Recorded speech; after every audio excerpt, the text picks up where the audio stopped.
Good evening, everyone, and welcome to the Plan Commission ARB for June 3rd, 2024. Ryan, let's start with the roll call. Steve Lichtenfeld. Here. Carolyn Gatus. Here. Bridget McAndrew. Here. Helen DeFate. Here. David Gibson. Here. Okay. We have minutes from the previous meeting on May 20th. Are there any changes? Seeing no hands, do we have a motion? I'll make a motion to approve the minutes. Second. All in favor? Aye. Opposed?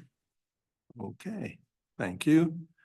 We'll start with new business, and that's 8001 Forsyth Boulevard. Is the applicant here? No. It's an architectural review board on signage. Is it someone? I am here. I'm sorry. I was trying to Oh, unmute okay. myself. Okay. Good. Well, then we'll get started with the staff report. The subject property is the Forsyth Point PUD located on the north side of Forsyth between North Brentwood and North Merrimack. A signed subdistrict was approved in November 2022 and amended in February 2023. The applicant is proposing an amendment to allow 2 additional sign locations, and the signs have come about with a request from First Watch, tenant of 8001 Forsyth. The ground floor of Forsyth Point contains retail base separated from the floors above by a concrete brow. Signs placed on the brow or just below the brow are referred to as retail tenant IDs. Signs placed on the window below the brow are referred to as vinyl retail tenant IDs.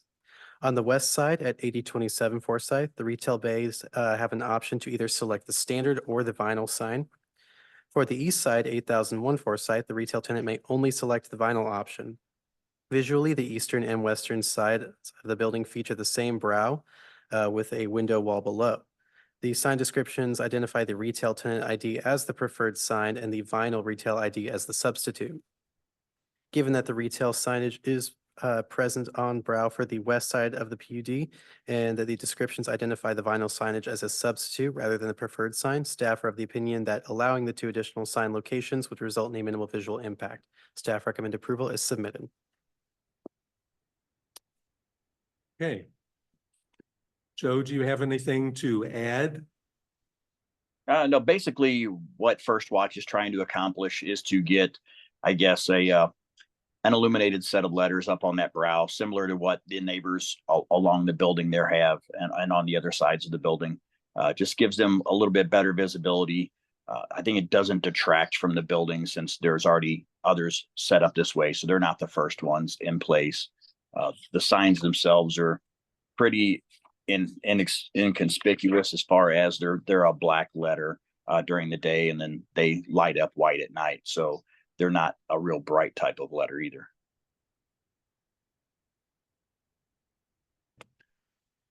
Well, having reviewed the sign ordinance, it seems to fit just fine. And I think the building was designed to allow all the varieties in there. I have no problem with the First Watch sign. I think it's done in good taste. And we're looking forward to First Watch being there. So coming back into where they used to be. Correct. So I have no problem. So, Bridget?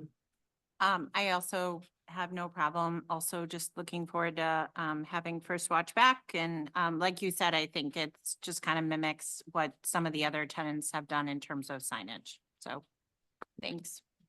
Ellen? I think it looks fine.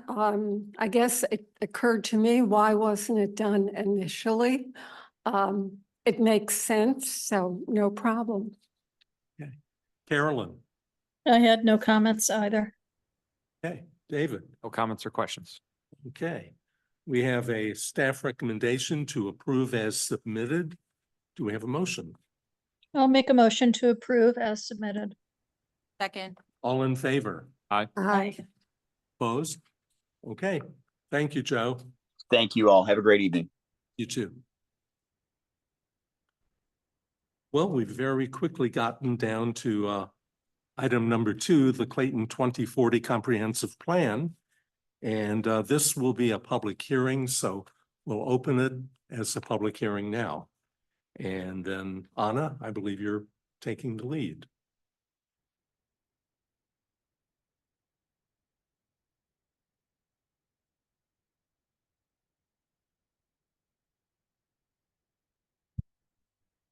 All right, so I'm going to go through a summary of the document that we have here.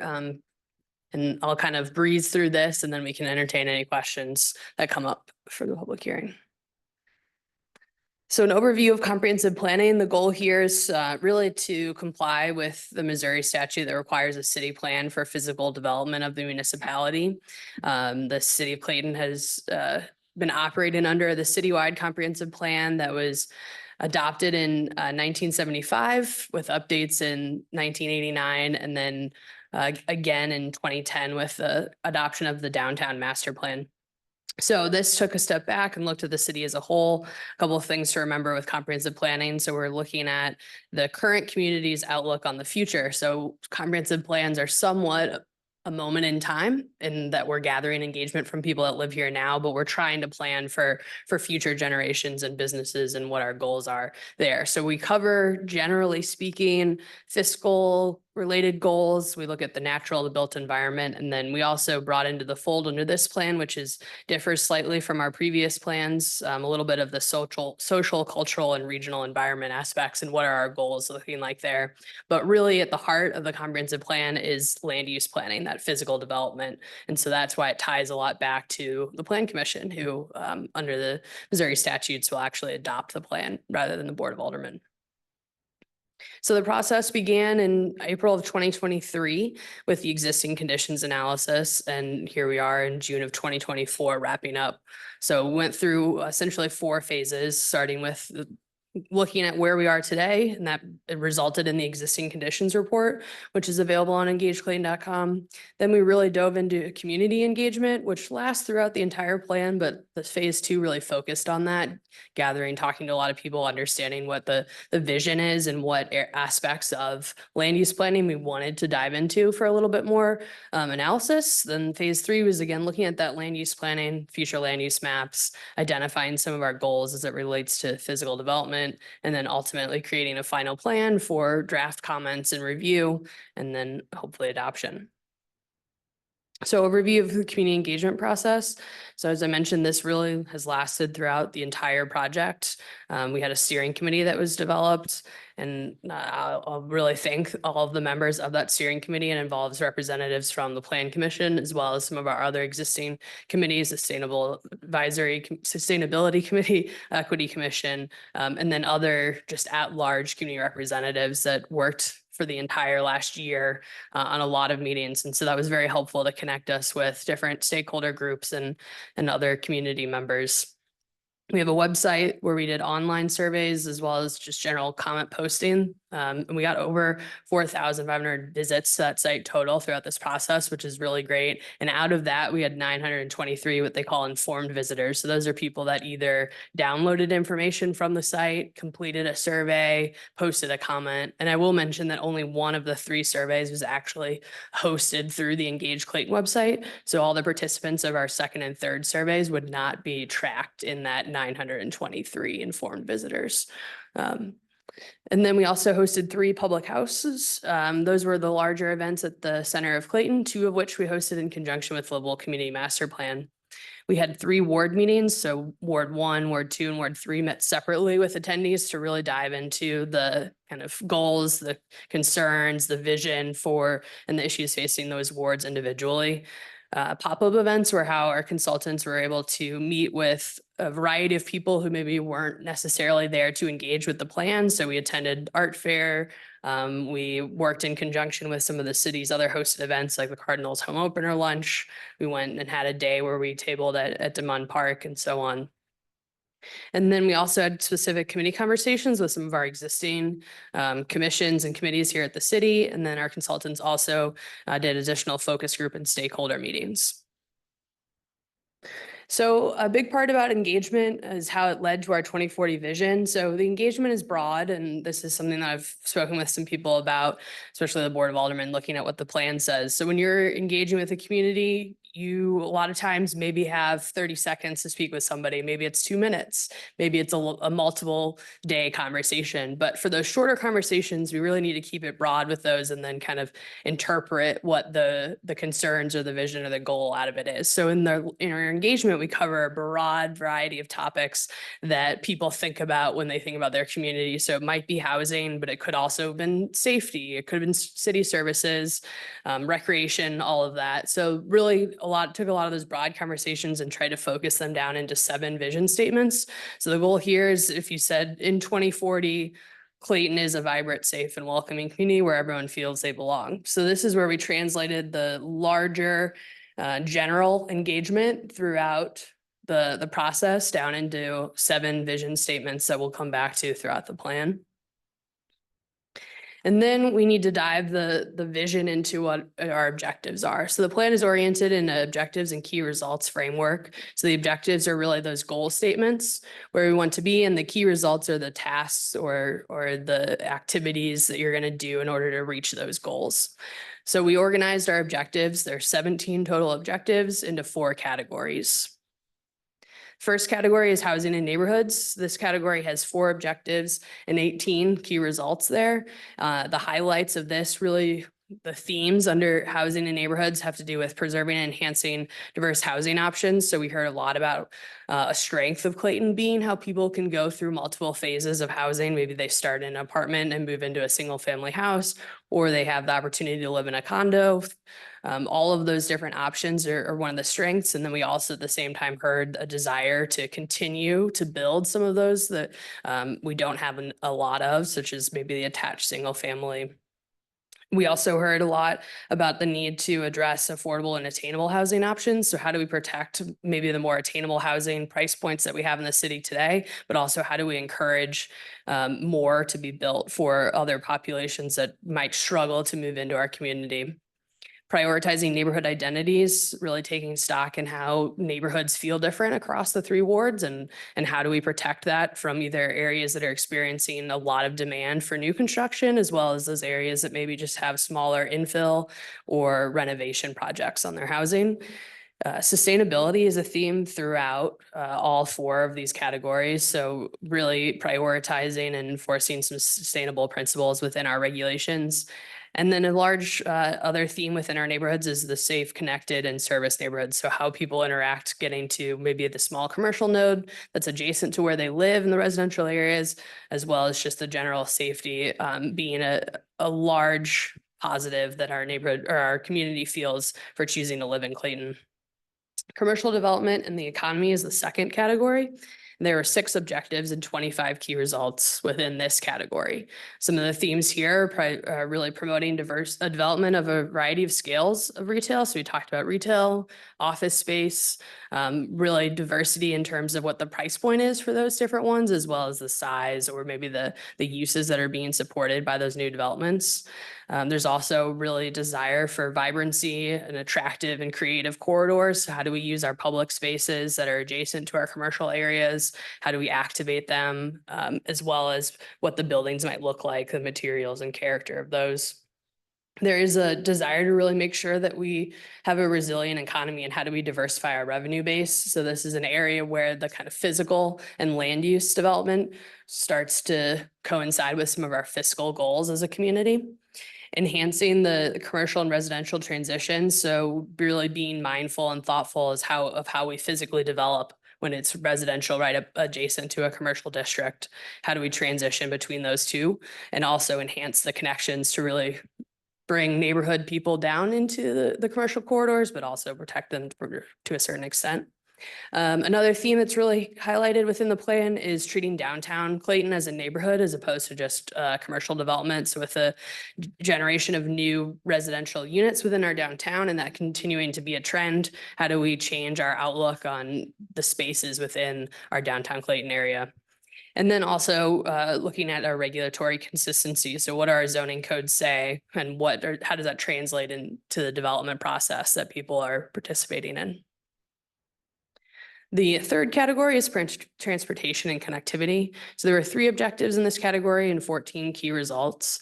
A big part of the transportation and connectivity that we heard is really supporting walkability within our downtown areas. So how are we using, again, how are we planning the public spaces, the sidewalks, the outdoor dining, those aspects, capitalizing on our transit access with both bus and metro. And right now, looking at the existing conditions data, it told us that we don't really, a lot of people who live in our community or work here are not using that as their source of transportation. But how could we plan in the future to try and encourage that to be a bigger source of how people live? And then also developing a multimodal city. So within this category, I will note that there's also a few of our key results that really refer people back to the goals that are being developed in the livable community master plan. That's where those consultants are taking the deeper dive into a pedestrian planning, bicycle access planning. And so we want to make sure that our land use regulations on private property reflect the goals of that plan. So that's where you'll see maybe less specific key results in this category of the plan, but that doesn't mean it's not as important to our community members. It's just that most of the deeper planning for that topic is being done in our other plan. And then the final category is community character. And this category had 4 objectives and 14 key results. And this one, we heard a lot of people talking about how are we a regional leader? How do we work with our neighboring communities? How do we work with our institutions and other organizations that are located within Clayton? Promoting dynamic cultural activity. We heard a lot about the events that Clayton provides for the community and really encouraging those to continue on, strengthening some of our academic and educational relationships. So similar, how do we take advantage of some of the key institutions and organizations that are located within our city? Planning for a sustainable future, and then also prioritizing some historic preservation. This relates to our neighborhoods, our commercial corridors, everything, but really just taking more of an evaluation of that character.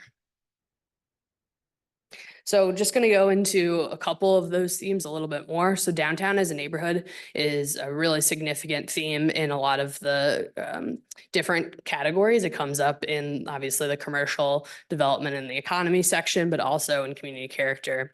So here we're really highlighting those additional housing units. It was clear that the ones that are being constructed today, people still feel that continuing to prioritize and allow housing units to be developed within downtown is a good thing for our future. So how do we look at what our regulations say today? Are there any barriers to that or that we can remove? How do we continue to encourage it? But then also how through our land use development code can we encourage some of those other amenities or other aspects of development, that physical development of downtown that help support the neighborhood, additional opportunities for gathering? What does our pedestrian infrastructure look like? And how do we support kind of this multi-generational aspect of downtown Clayton? And so you can see on the diagram here, it calls out some of those objectives that would directly relate to downtown as a neighborhood, but also keeping in mind how those connect to our fiscal goals. How do they connect to decisions that we're going to make in our built environment, but also, again, that other aspect that's newer in this comprehensive plan compared to our previous ones, where we focus on that social, cultural, and regional environment.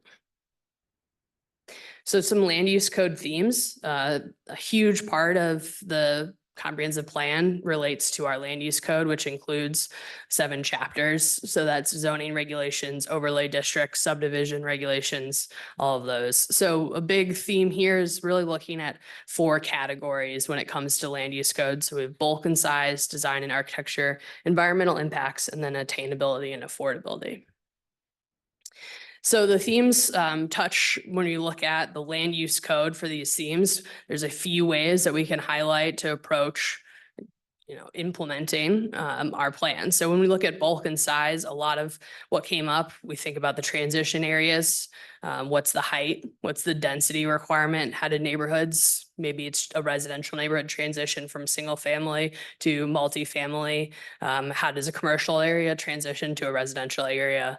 And then also that bulk and size when it comes to infill development for it could be a tear down of a house and rebuilding a new house. It could be building on a vacant lot, but a lot of it comes into that height in that transition zone. We also talk about building setbacks. Creating plazas in our downtown was something that came up quite a few times in various ways. Again, relating back to how do we promote vibrancy? How do we promote opportunities for gathering, both spontaneously and more planned through events? But then also building setbacks come into play when we think about our historic subdivisions. So looking at neighborhoods that were platted out. A lot of our neighborhoods were originally platted as private subdivisions and then eventually became, turned over from a private subdivision to part of Clayton's right of way. And so how do we reinforce some of those historic patterns of how those neighborhoods were originally platted within our codes? And then density comes into play, similar to what I was mentioning before with those transitions, but also parking requirements. Design and architecture looks more at our materials. So there were discussions about how we might look at some of our guidelines for architectural guidelines a little bit differently, depending on the front of the yard versus the rear of the yard or the neighborhood character and where we were developing. That historic preservation comes into play, where there are some neighborhoods that would really like to have more strict regulations, but there are other ones that do not feel that way. So as we go through the process of looking at implementation, identifying some of those patterns in different areas of the city. Environmental impacts. This is a big topic for pretty much across the board in the city, especially when we look at our residential neighborhoods. Stormwater has become kind of a larger topic that comes up more regularly now, looking at our lot coverage requirements in our green space, and then also tree preservation. When we did the very early engagement, we asked people a lot, why do you move here? What do you see the benefits of living in Clayton? And tree preservation, the large trees and the shade and kind of that picturesque walk down the sidewalk in our residential neighborhoods, that came up time and time again. So really making sure that we're on the development side, protecting and enhancing those aspects. And then attainability and affordability is another area that came up both from a commercial standpoint as well as a housing standpoint. And so looking at what tools we have at our disposal from zoning code, but then also as far as what incentives we might want to use or when we might feel that those are appropriate to help close the gap for some of our affordability. So land use code themes, thinking about all that I just went over. Depending on where you are in the city, there's gonna be a little bit more of a lens. It's either gonna look heavily at the new construction side or the preservation side, or maybe a mixture of both of those, depending on what's happening, the context of that area. So kind of mentioned that before, some areas there maybe isn't as much of a distinct character existing today. And so how do you address what we want to see and built in the future with setbacks or density, other things without that clear character? But then other areas, there's a very well-defined sense of how the structures appear, both in their size, but also maybe in the materials and et cetera. So maybe preservation becomes an important aspect of those neighborhoods. The next section, the larger section within the plan, is our future land use map. So that's what's up here. Future land use map really creates the base for our zoning district regulations. So when somebody were to rezone property, part of what we're looking at is, are they rezoning to align with our future land use map? When we evaluate all of our existing zoning districts, we're going to again look to see how those zoning districts relate to what we've identified for our future land use map.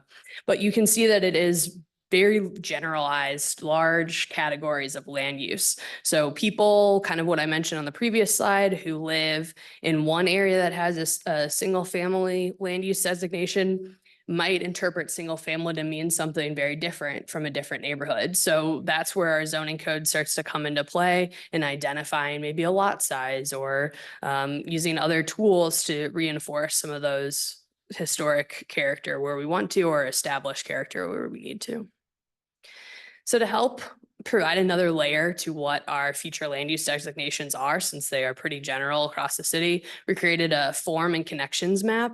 And this is where we layered a lot of what we heard feedback from the community that will really help us tailor our zoning code. So identified on the map is just kind of a general density meter. So it doesn't put any actual density numbers to anything, but it helps us identify where some of those important maybe transitions are going to have to be, or where we might support more density density and as well as the building height. So a lot of what we heard is the community tends to support kind of the existing patterns. So we don't have a ton of land that is just open and ready for redevelopment, but we want to make sure that our zoning code will then reinforce some of those existing patterns as infill development happens. So the darker areas of blue is where we kind of identified some higher density. And then as it goes more towards the white color, that's the lower density areas. We also identified for building height because building height and density are a little bit different sometimes. So we identified those. We identified the activity nodes that came up from residents during our engagement process and where we kind of wanted to center activity. Then we also emphasized some connections. So there were some, especially in our ward conversations, we heard from some people about neighborhoods that they live in and how they want to emphasize their connectivity to other, maybe it's amenities that the city has, maybe it's a park, it could be one of our activity nodes. So we kind of highlighted where those important connectors are. But then we also highlighted the gateways. That's slightly different. So the connectors are how we're looking at areas of the city and how they might connect to other areas of the city, whereas the gateways are how we're bringing people from outside of Clayton inside to maybe an activity node or a commercial corridor or something similar. So for implementation, really, it's going to fall into 4 categories. Regulatory, so that's the biggest tool for this. That's our land use code. So those are regulations that are also then adopted they're codified. So they have an enforcement mechanism directly within our municipal code. As the Plan Commission, this is where a lot of your tool of implementing will come from as we rewrite some of our zoning codes. Policies, that's going to fall more into the category of the key results that are going to be the Board of Aldermen's responsibility. So policies are usually going to go through them and less likely to have policies really adopted by the Plan Commission. And those are going to be slightly more enforceable than guidelines because of how they're often attached with some sort of approval process that the Board of Aldermen has. Then we'll have guidelines, which you all are very familiar with. We use that for our Architecture Review Board to help facilitate architectural review. So looking at those preferences and priorities, but these are not codified. So there's more flexibility that's allowed through adoption when we create those guidelines. And then there's also a category that I would say some of our key results fall into with studies. And this is where we're going to need to do a little bit more analysis for those specific ideas before we are ready to actually implement them. Or they might be related to the livable community plan, which goes through a process for capital improvement projects and whatnot. So the implementation matrix, I'm not going to go through all of it right now, but that is at the end of the plan, and it outlines all of the objectives and key results. A big part of this tool is that it's going to be used by city staff and our mayor and board of aldermen on kind of an annual basis to help us identify out of the 71 key results that we have in this plan, what are we going to tackle on an annual basis? And then also kind of track how we're doing as far as it goes for implementation. So in the matrix, each key result is laid out and it identifies how that key result relates to the 7 vision statements. So it will help us kind of see, you know, is this key result important because it touches on a lot of them, or maybe it highlights one really well. So it really just is another tool of how do we compare some of these key results. We also identify potential timelines that consultants have recommended for various reasons, maybe ones that they recommend us tackling first, ones that are going to take a little bit longer. They might require more of that in-depth study or analysis before we're ready. And then also who should be the responsible party? Who's going to be the primary kind of staff usually working on that, but then who are our partners, which might be boards and commissions within the city or other organizations that we could work with to implement that. And that was my very quick overview of the comprehensive plan summary. Well, I'd like to thank you for that summary. I thought it was excellent. I went through it late this afternoon when I found it. And compared it to many of the notes that I made in the big 180-page plus comprehensive master plan. So I really thought that the summary was terrific, but I also have to say that I thought the master plan itself was fantastic. I think it really captured the desire of all the people that gave input and where to see where we're going. And but I think I said one thing I had a problem with last time, which I still have, but I know there's no answer, and that's the implementation matrix. I still find it extremely difficult to get in my head how it's going to be implemented. And I realize that the staff is really going to be leading us through that over a long period of time. So I know the work is cut out for everyone here, but I think it's terrific. Before I saw the summary, I went through and relating to the 4 objectives, I think they were called. I had a whole bunch of things, but just to summarize it, I was looking based on the large plan, sustainability, rehabilitation, preservation, and related to that also you can go into affordable housing. I think you've really gone into all of that, as well as the impervious coverage, where you've heard me say, I think we need to lower it. And then one of the very last things you brought up was incentives. And I think that there are probably places where we can think about that. It was under the land use code themes, grants and tax incentives, maybe something that could help us sustain, preserve, and rehabilitate more of our properties. So I think we're in good shape and am eager to get it moving into the implementation stage. But let's see if we have any other comments. Bridget? I mean, I would certainly echo what Steve said. Anna, thanks for the wonderful summary. I think it was it certainly, gave us the highlights. And it's obviously hard to condense what is a 170-page document down into, a short presentation, but you did a great job. And I think too, Steve, I echo your concern about the matrix. It is difficult to digest. I think one of the recommendations that the consultants certainly said it is something that has to be, it will be something that will be certainly most looked at and, implemented by staff.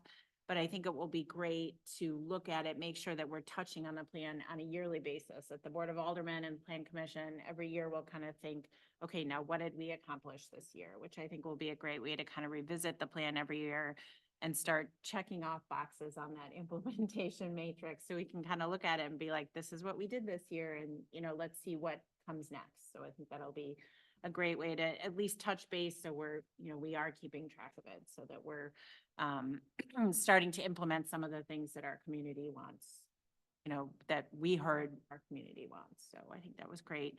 And I just want to say it was I'm really pleased that I was on the steering committee. I thought it was really interesting. It was great to hear from so many people and be involved in the events. So Anna, thank you. I know that it was a lot of work for you and Ryan and Hobie.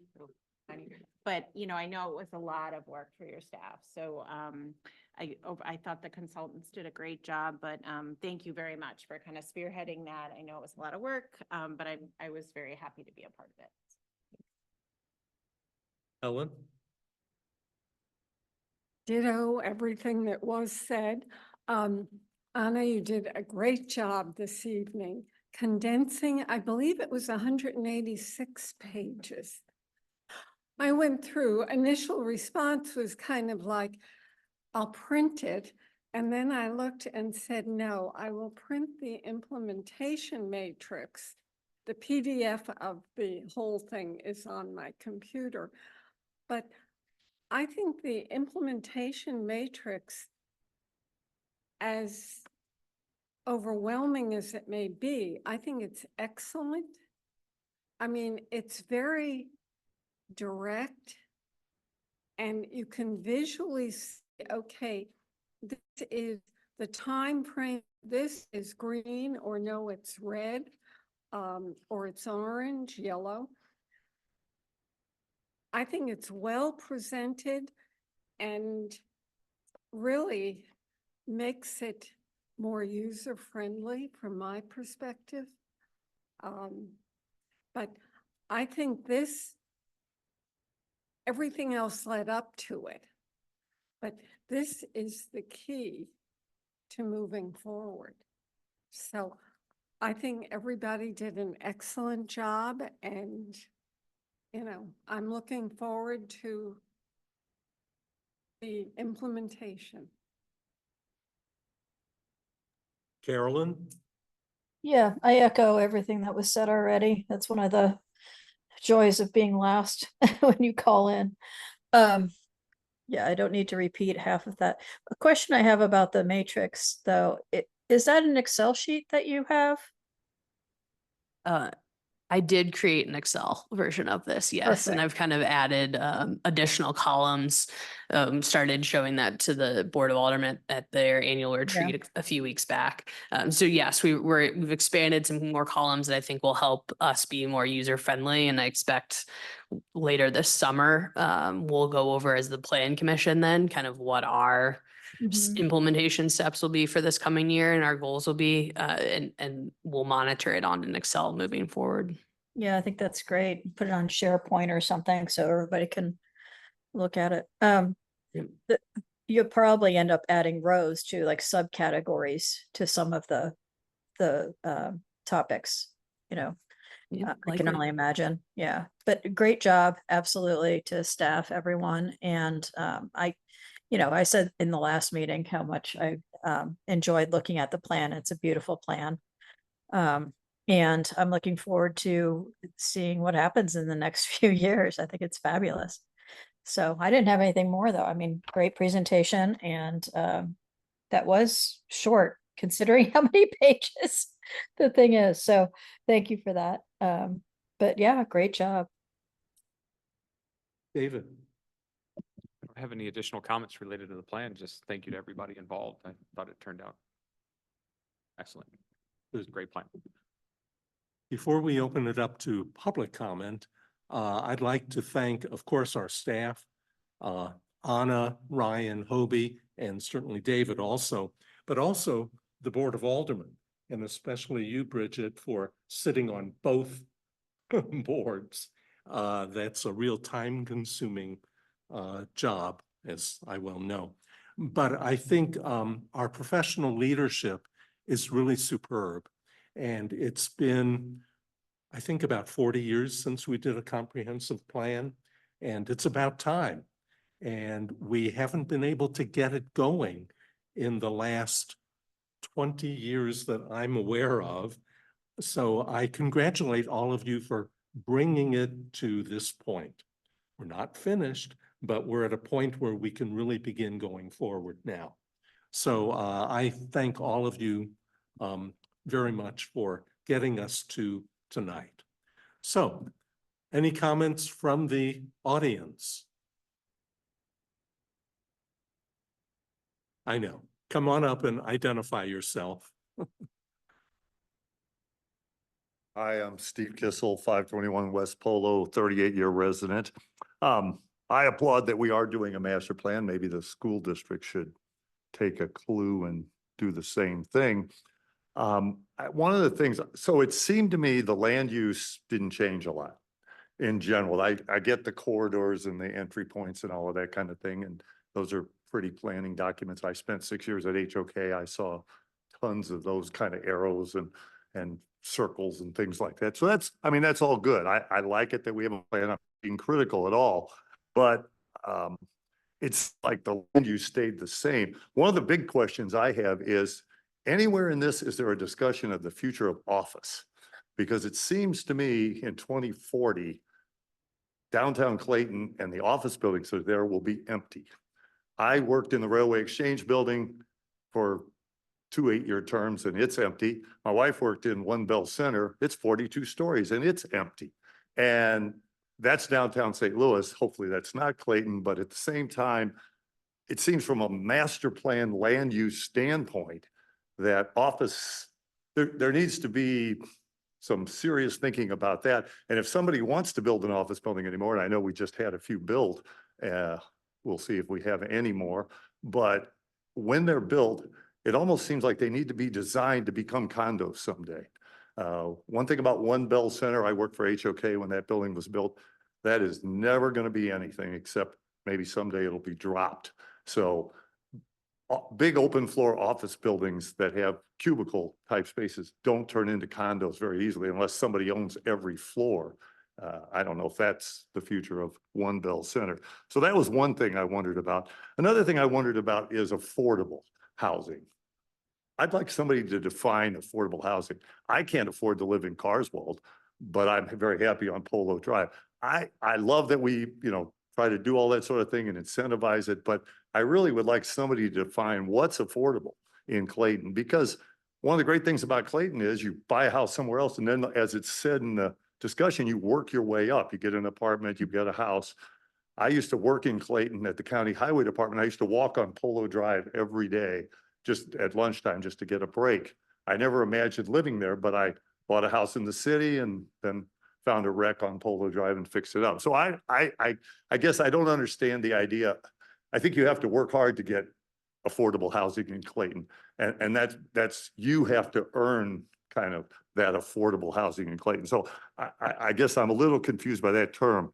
Another thing is sustainability. I don't think tearing down any house in Clayton is very sustainable. We're going to see, I live on Polo, we have 52 homes. We will be tearing down our 4th. And I hope we never tear another one down. And that's something that you do talk to in here, the conflict between new construction. And you said something about certain neighborhoods really don't want to see new construction. I don't want to speak for everybody on Polo, but from my point of view, I don't want to see any more new construction after we get this new house that we're going to get someday. I was amazed, still hasn't started yet after all the big rush. But so I guess I would love to see the code get, as you mentioned, stronger on impervious area, keeping houses in scale and that sort of thing. So there's one big thing out of the master plan. If that comes out of it, if some revisions to our zoning code come out that keep more houses in Clayton that fit in the neighborhood and are somewhat historic standing and less being torn down for something new, I think that would be a great gain out of all of this. One final thing, there is a separate committee, Mike Malik started it on transportation, and I've been out of town every time they try to meet, amazingly. That's still a sidebar to this, and it's on walkability and sort of, how to make the city more bicycle and pedestrian friendly. Is that still going on? Yes, so the livable community master plan is focusing on Big. Biking, walking plan for the city, as well as parks and recreation. Okay, because the meetings have not timed out well for me, but I would love to go to another meeting of that committee. I made the first one and then they've had 2 since. So, and that's a separate subset of this big master plan. It's really a parallel plan. Yeah, So there's another group of consultants that are leading that And one. it's not finished yet. It is not finished. Okay, good. They're working on their draft, the first draft now. Okay, so I will be glad to participate in that. Well, I'm glad we have a master plan. What will it take to change the zoning code? Will that take the Board of Aldermen? Will that take the Planning Commission? Will that take staff? So that's going to take the next year plus probably for us. I think we're going to likely tackle that in pieces, but that would go through our text amendment process and then potentially rezoning, depending on if we do change districts or zonings, but that it will require public hearing with the Plan Commission and then ultimately would go to the Board of Aldermen for adoption. Okay, so to change the impervious area, as Steve talked about, would be basically an ordinance, I guess, or a revision to an ordinance. Okay, well, thank you all very much. I appreciate that. It was such a crowded public hearing. Thank you, Steve. Have we had any hands up from online participants?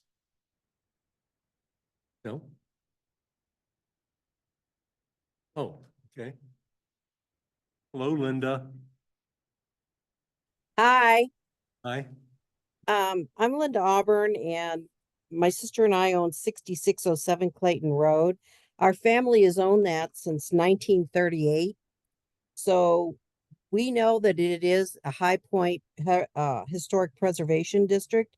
And when you talk about community character, our biggest concern is the redevelopment and the mixed use of the old CBC, now Washington University piece of property. It is much higher and it was built up many years ago when they put CBC on it. And we're concerned of the height of the buildings that will be in the mixed use. And if they will bring that high area down to street level to put the buildings in, it's going to make it like a canyon, and that it remains in a historic preservation area, that we're not going to have some ugly buildings in there. That's our biggest concern. We don't know if they will tear down the old CBC building and what they're going to put there. That's our biggest concern, because when you go down to San Benita, that area is very low. And if you put 3- and 4-story buildings on the current land as it sits now, it's going to look like they're in a canyon. And we aren't, it doesn't affect our property, but we've always been very concerned about the area, since our family will continue to own that property for many years to come. It's generational. We have family still living there, and we feel that we want to make sure that whatever you do with that Washington University CBC area is in character of the area itself. That's our biggest concern. Do we know what zoning is going to go in there? No, through this plan, we do not. We've identified it as mixed use, and that's about as detailed as it gets, other than some minor discussion of generally of height and density in that whole area, that corridor along Clayton. But any process to actually zone that would be a future discussion. Okay, so we don't know what the height of buildings will be in that area? No, I mean, there's current regulations if somebody were to redevelopment, and then there's the existing buildings, but through the comprehensive plan process, we won't go as far as to specify a specific property with a height. We talk generally about heights in different areas as a tool to help us when we get to the phase of implementation, but right now we would not designate a height in the comprehensive plan for that property. Okay, Linda, this is Steve. Yeah. To follow up what Anna was saying, I think we try our best to look at the context of the neighborhood that any development or redevelopment will go into. So as we look further into that, if and when we have an actual proposal, I think keeping context in mind will be very important. And of course, your property is very near that, so we understand your concern.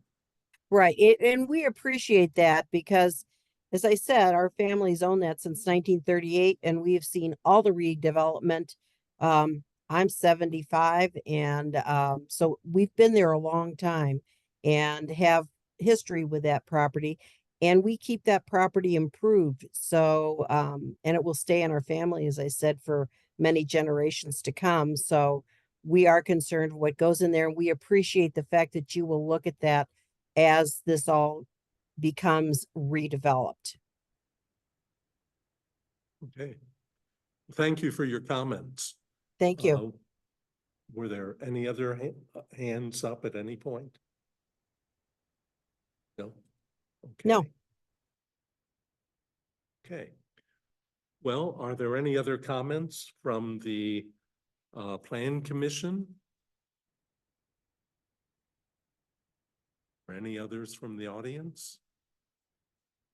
Okay, well, we do have a recommendation that the Plan Commission, well, we've conducted the public hearing, and I guess, do we need to go over the resolution or just approve it? I assume we've all read it, right? Okay. Well then, do we have the resolution? Yes, I move to approve resolution PC 24-01, a resolution of the Clayton Plan Commission adopting, ratifying, and endorsing Clayton Tomorrow 2040 comprehensive plan as the city plan of the city of Clayton, Missouri. Second, All in favor? Aye. Aye. Opposed? Do we need? We're fine. Okay. Well, thank you, everyone. I think we've gotten to a major milestone in this process. And now, we'll be able to get to work, which, is very good. Yeah, just thank you all, and another thanks to the steering committee who put in a lot of time over this last year, so. I think our consultants also did a very beautiful job with it, and we're ready to go. Also, we'd like to thank Kevin O'Keefe for gracing us tonight. Thank you for coming. And let's see, Helen, any comments? no, not tonight. Bridget, No comments. Carolyn, Nope, no comments. David, Nothing tonight. Ryan, any words of wisdom for the future? I expect the next one to be pretty short. There's only one item I know of. We have as you guys might be aware, there's a few items going through site plan review right now. I do not expect those based on the current level of revision to be around for the next June meeting, possibly July. Anna? Nope, no comments. Any words of wisdom from you, Kevin? No? Okay. Well, thank you, everyone. Well, the public hearing is closed. I sort of forgot that, but we're adjourned.